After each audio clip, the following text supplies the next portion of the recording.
to the Debrief. This is Carolina Journal's weekly recap of everything happening in North Carolina public policy and politics. Make sure you go to carolinajournal.com for lots of details and lots of analysis on what's been happening. Okay, on the couches today, I'm Donna King. I'm editor-in-chief of Carolina Journal. And we have Jeff Moore, Carolina Journal's deputy editor, and David Larson, Carolina Journal's opinion editor, and, of course, education reporter David Bass. Thank you guys for doing this. So we've been crunching a lot of numbers this week. We have the latest early voting data, plus an update on a big ticket item that came out of your tax dollars, and some scary information, some scary data points on crime happening in North Carolina's public schools. We're going to be talking a lot about that, but first, I got to talk about this. We've been laughing about it all morning. Google's Gemini AI system. This is hilarious, some of these images. David, tell us about it. It's kind of heavy on the artificial, light on the intelligence. Yeah, so, some people talk about corporate DEI, and sometimes they'll have kind of stuff behind the scenes on diversity, and often, it seems to go unnoticed, but it was kind of hard not to notice, I guess, with some of this. When creating their AI algorithms, had it to where you really couldn't find a way to get it to create a white male in any circumstance. So people say, create an image of the Pope, and then it would be like, here's a woman from India. And then you'd be like, how about a person from Scotland in 1800s? And then it would have people of various ethnicities, but nobody that looked like they probably lived in Scotland. It became a game. Yeah. It's on Twitter, it became a game. People were just like, see if you can get it to create a white male. And then so they went and even did like Nazi soldiers, and it would still have, people of a variety of races, but no. Right. So yeah, woke is broke. Is that what we're saying? Exactly. Yeah, exactly. Woke is broke, and I think maybe the concerning thing I thought was, they, like with the Nazi image, or also when you ask questions about Hamas, and it would have information that was more correct than true, I guess, or like politically correct rather than actually accurate. Sure. So just an interesting thing. Sometimes being on Twitter, you shouldn't spend too much time on there probably, but it's hard to not just keep scrolling on something like that. Right. But yeah, Jeff, he was the one who... I found it interesting, especially because Google came out and announced that they were actually going to pause access to the image generation AI because this was such a problem. So sometimes stuff like this has been cropping up. When ChatGPT came, there were instances where it was like you couldn't get it to say or give you responses that were non-woke, so to speak. But with this, and people may say, well, that's just an overreaction from some political circles that they don't like some of the ways that we treat things. But this was acknowledged. This is a problem. Google paused it and said, we have to fix this because it appears that we built in so many woke rules into this AI that it will not generate images of white historical figures and people. Like, I think English Civil War was another one where it's like a battle, and none of them were English people, so like Anglo-Saxon at all. So I think it was very interesting that it got to be such a point that they came out. And I read about it early this morning on the International Newswire that it was an update that they're suspending this AI. So we'll keep seeing this happen more and more. At least with this, we knew the images were not real, because you could tell they weren't real based on what they were trying to depict and then failing to depict. I think the bigger problem going forward may be deciphering the stuff that looks so real we can't know if it's real or fake, and so those will be bigger problems going in the future. But this is a pretty funny and slightly concerning development. The learning curve is going to be steep on this one, I think. All right, good. So we have a little more information out because early voting has been officially launched now for the 2024 primary election. We're about a week in. So I think they're saying 185,000 votes have been cast so far. We're all tracking it on carolinaelections.com, which is a product of the John Locke Foundation. They're pulling data straight from the State Board of Elections. So you can go there, carolinaelections.com, to find out the latest. Couple of things I thought were really interesting. One, it looks like early voting is up. Republicans are jumping in a little more than they have traditionally, but Democrats still are outpacing some of the early voting folks. What'd you notice from this? Yeah, I noticed that too, Democrats being slightly more, but that's also typically how it goes, is Democrats will show up more in the early voting and then Republicans more on election day. And so that, Republicans probably aren't that concerned about that. What they might be happy about, though, is seeing the unaffiliated voters are about 60-40 taking Republican ballots over Democrat ballots. Oh, interesting. Which is what happened in 2022 as well. And with that landscape of slightly more Democrat early voters and slightly more Republican day of voters, with unaffiliateds taking more Republican ballots. In 2022 is 62, and now it's 60, so about the same. Sure. That led to a 51-47 victory for Ted Budd. Okay. So that kind of a landscape is favored, even though it looks like, oh, more Democrats are voting. That general layout led to that victory for Budd. So could be on that kind of a trail. But I guess one other thing is, as Dallas Woodhouse says, with the unaffiliated voters, you might think, well, they pull a Republican ballot, but that doesn't mean they're going to vote Republican in the general. And his numbers is that in years where, let's say, 60% pull primary ballots for Republicans, then those people tend to stick with, they're more invested in that race, and they tend to stick with it for the general. That might not always be the case, but that's what he showed in breaking down different races. Interesting. So there's always that thing that people say, oh, well, they might be pulling that one to try and derail the primary in favor of Democrats. Yeah, Not a lot of evidence to that? Yeah, it's an interesting year, though, for a presidential year. Sure. Because obviously you have Biden as the incumbent, so there's no primary challenge there. But then also on the Republican side, you have Trump as the kind of de facto at this point nominee. So normally I think you'd have a little bit more of a competitive primary on the top of the ticket in North Carolina. You don't right now. So I think some of those downstream races are more what's influencing things. And there are some very interesting races, obviously, on the Republican side. Sure. What are you watching? Competitive. Well, with governor, obviously, we have course. some competition there, various congressional races, some of the Council of State races. On the Democrat side for governor with Josh Stein and Mike Morgan, it's a little more, I'd say, lopsided. So, Sure. But again, the presidential aspect is interesting because there's really not a huge draw there, I would say, necessarily. Sure. So it's a different year for a presidential year. Do you think that Trump's endorsement, he endorsed Tim Moore, this week, do you think that that's going to carry some weight, or is this the test? Yeah, well, obviously, I think it will carry a lot of weight. And yeah, as he starts wading into these different races and the primary and everything, we saw that impact last time around. It wasn't always a good impact in 2022. So now, though, that it looks like he's going to be on the top of the ticket, more of an impact probably. Yeah. Right. What are you watching? Since you were at NCGOP before you joined us here at Carolina Journal, it had to be, that Trump factor is a big deal. Do you think it will be this year? Yeah, I think it depends entirely on the race. He'll give a lot of endorsements, and he can give a person an edge. Usually that's carrying some strength anyway. And we've seen in 2020, some of those special elections, especially the Senate races down in Georgia, that the effect, and those are unique situations, but it didn't seem to have a great positive effect on that. But the electorate here in North Carolina and within the different districts is different, and the races are different. And so I think that will probably add to momentum, certainly for Speaker Moore in that race. But looking at some of these other high number primaries in the District 13 and 6. We've got some active primaries going on, so that'll be interesting. But the follow through on the turnout and those breakdowns between the Democrats, Republicans, and unaffiliated seem to be following the trends that have been developing over the last several years.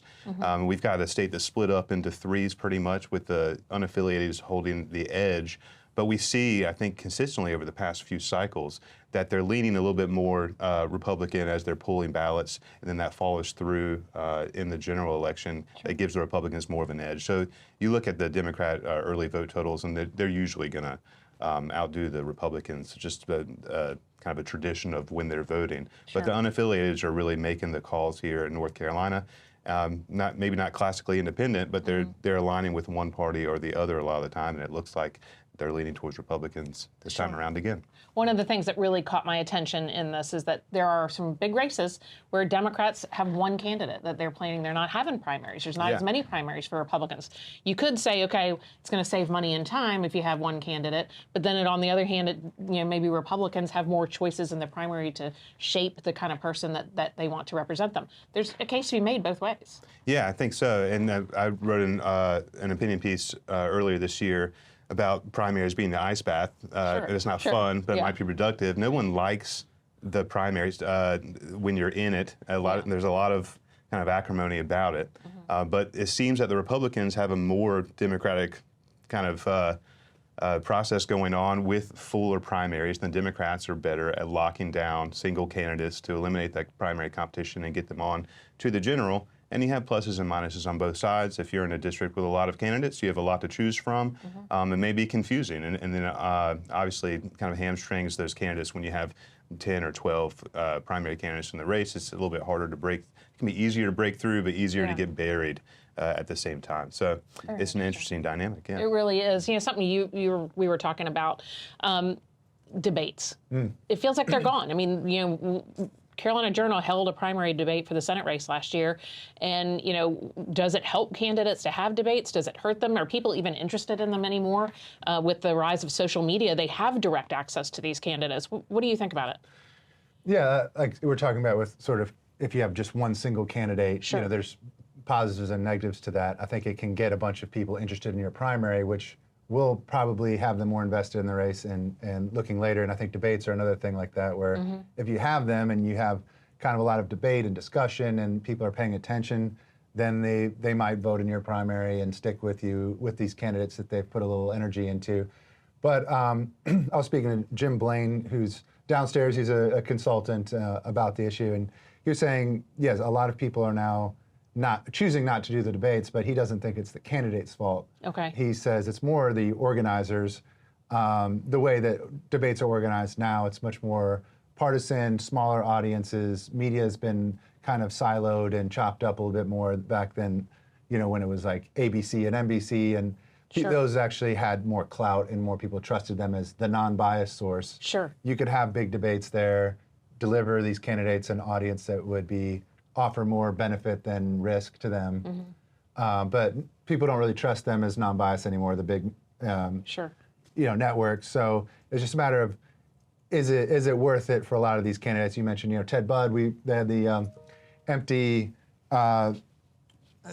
podium there, and then, you know, Bo Hines also, he showed up and to a debate and didn't think, probably not worth my time at this. He left. Because sometimes, he showed up and he showed up and left. Yeah. And Mark Robinson as well. He's a lot of times it's if the candidate is far enough ahead, there's more risk there, and strategically they might think, I don't need to do this. And I think part of that is Trump, you know, kind of unapologetically has just said, you know, I'm not going to debate these other candidates, and then maybe even in the general, we're not going to debate. So I think that kind of, nobody called his bluff to a big extent. So in the past, it might have been voters, like with Reagan when he skipped the Iowa debate. George H.W. Bush ended up winning that Iowa primary.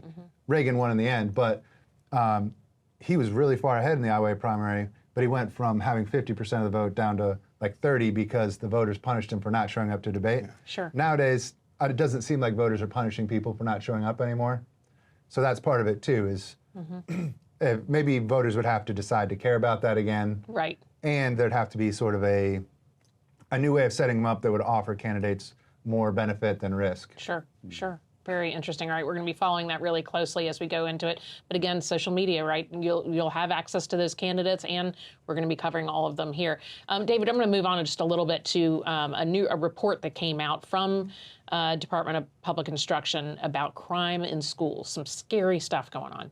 Yeah, so late in January this year, the DPI came out with some new statistics on instance of, you know, crime, violence in public schools, also possession of substances in public schools, that sort of thing. It's very interesting to compare, you know, they're comparing 2 COVID years basically. I believe it was 2021, 2022 school year, and then the 22-23 school year. So looking at those 2 sets of stats and seeing how it had gone up it was around 20%, I believe, the spike in incidents during that, just year over year during that time. I think what's even more interesting, though, is if you compare the most recent stats to before COVID, you can really see how things have gone up over the last 3 or 4 years. I think looking at stats and instances in just high schools in the state, it had gone up close to 50%. A lot of that was possession of substances, you know, drugs and that sort of thing. But there was also violence and discipline issues and that sort of thing in the schools. So I think it just underscores some of the issues that we definitely have coming out of the pandemic.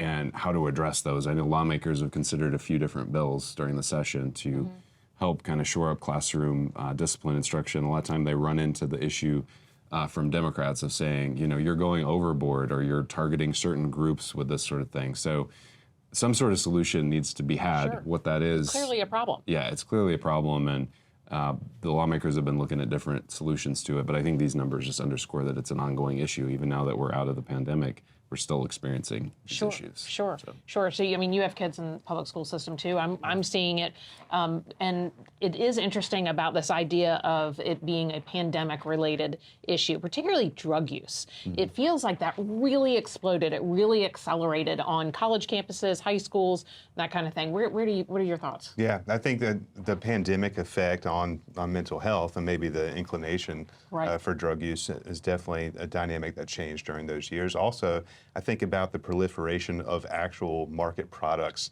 that would be that would constitute a substance that's not allowed on a school campus, but you can go into gas stations and they're filled with all sorts of these products, CBD like and vape pens and all these different things that you can buy now that just a few years ago, none of this stuff was allowed.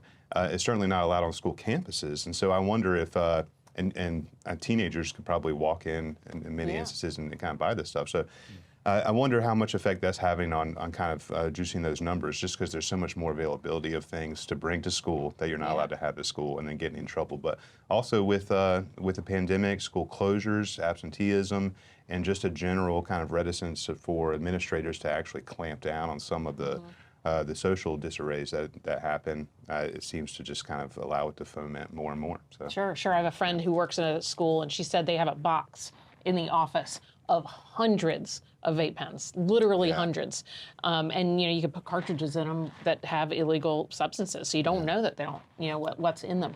It's very interesting. What are your thoughts about it? You got kids not old enough to be in this category yet, but hopefully not doing drugs yet. Yeah, right. 3, but but yeah, no, it's toddlers. They're toddlers, but yeah, I thought that was interesting to see. The big jump from pre-pandemic, looking at 2018, 2019 to this year was like 50%, but that violent crime, or bringing weapons at least, went down slightly. Sure. But it was the drug use, so that is just concerning that, you had a great column on that this morning on that, just the amount of fentanyl that's being used, the strength of marijuana compared to prior generations, that it's, sometimes 30% THC rather than 1% like people are used to from a long time ago.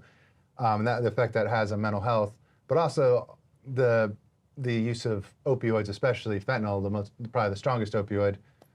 Just seeing all these overdose deaths that are just tragic. Just seeing, I think it was in the 90s when they had a heroin epidemic. For the first time, the numbers went to 10,000 a year of deaths in the United States, and people were like, "This is a crisis." Yeah, we're over 100,000 a year now. So that's unbelievable. Yeah, people were really shocked back in the 90s and early thousands on that heroin epidemic, because I remember like Kurt Cobain died and all these people that were kind of big rock stars.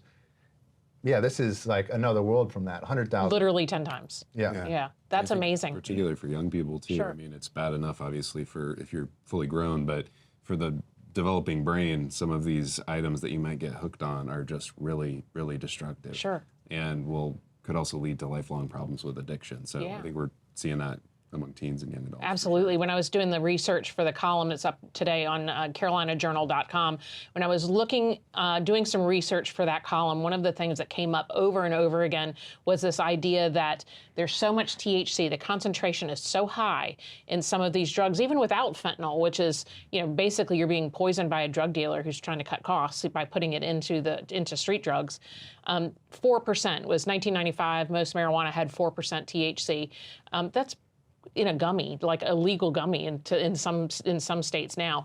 But a lot of it has 15, 18, 30% THC in some of this marijuana. They said, this research paper said that a 30% THC is the equivalent of dropping acid. Like, I don't think parents realize that this is a different drug. And so when they look the other way and they say, oh, well, it'll be legalized eventually anyway, it's not the same thing. It just isn't, and kids are dying. In the hospitals, I mean, you see that in the areas that have, in like Colorado and some of the states that really went all in on it. Right. You go to the hospitals and the ER people will tell you, we saw an incredible increase in psychotic episodes that had sometimes permanent effect on kids that didn't know, I'm going to pop a couple gummies and then have like a permanent effect in terms of like mental health. And Right. Very interesting. All right, we're going to be following that story pretty closely because it feels like we're reporting another death in North Carolina every few days. So I am encouraged to see that the Department of Health and Human Services is trying to get Narcan into, naloxone. Is that how you say it? They're the same thing. Yeah, I think Narcan might name. be the brand name for naloxone. Okay, and that can stop an opioid overdose. So they're trying to get that out.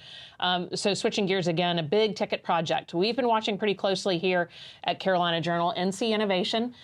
Some great ideas floating around. It seems like it would work, but this is a lot of taxpayer money, right? So, Yeah. So we gotta pay attention to what's happening. Yeah, Tell me what you found out. in the budget this year, a few years ago, that a group got together with an idea to try and better commercialize research and development at North Carolina's public colleges and universities. We got a lot of research going on.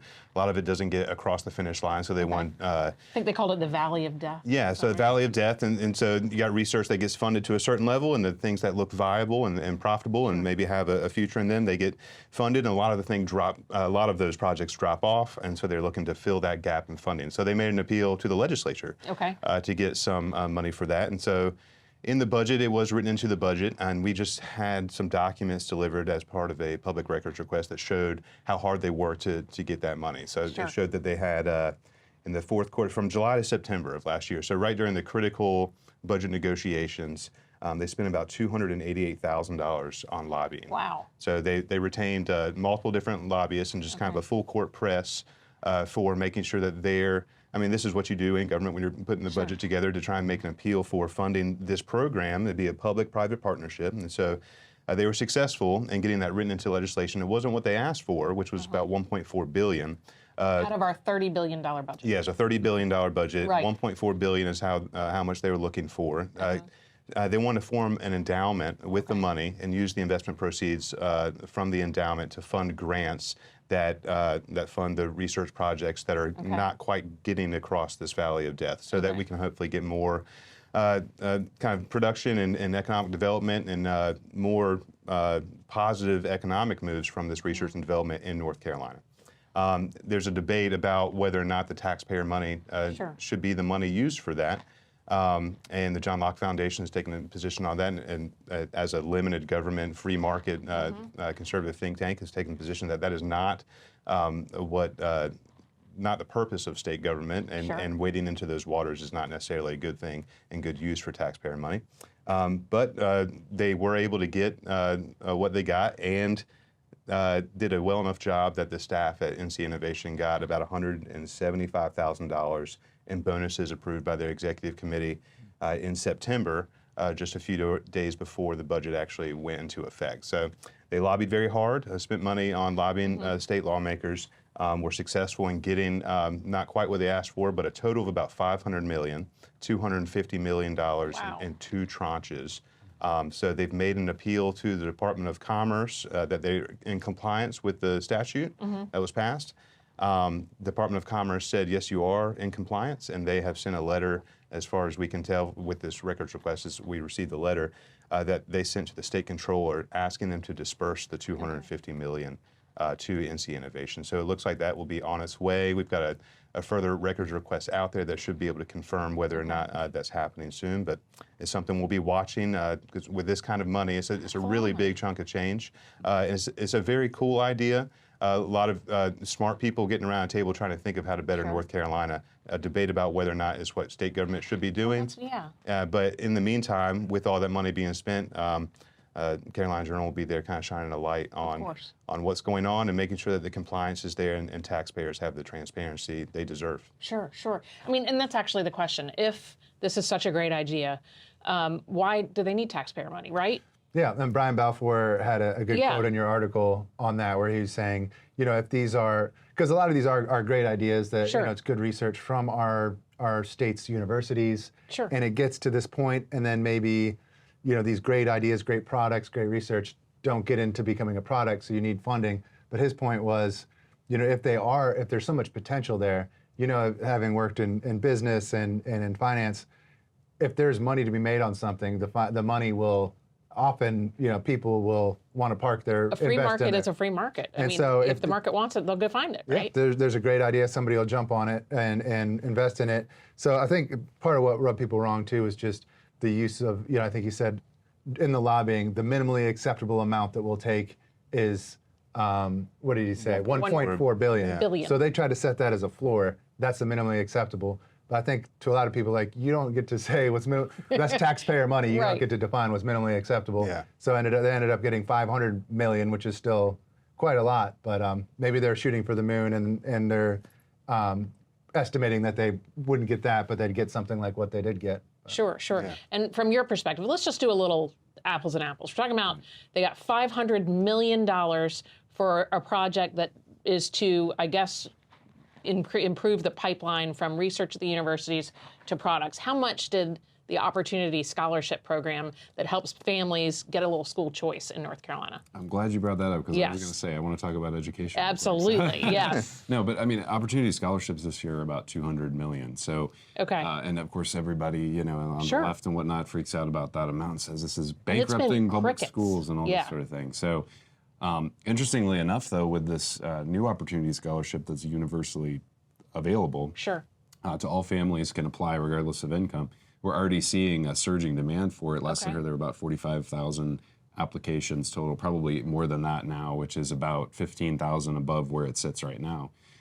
So one idea is, I mean, it's going to run out of money, it looks like, pretty Yeah. soon this year. So sending a little bit more money this year into that program to fund those scholarships Sure. might be something the General Assembly could look at Yeah. this year. And that So, program got less than half of what NC Innovation got. yeah, when you start talking about these numbers, it really puts it in context. It really what does. Opportunity Scholarships actually cost, what the value that they provide versus some of these other sorts of initiatives that just blow it out of the water in terms of investment. But that's an agreed upon function of government, is paying for schooling for kids. Yes, I don't it's think in our everybody Constitution. agrees. Yes. Everybody Yeah. doesn't necessarily agree that we should be picking winners and losers or investing in companies to that level, especially. Yeah, Right. consider the level of policy debate that went on around expanding the Opportunity Scholarship Program. Right. And then the level of debate, it's really not even that much of a public debate. It's more of an insider debate about whether or not they should do this. But so it's pretty much crickets on the NC Innovation Sure. side. It's kind of a little bit, a little behind the scenes,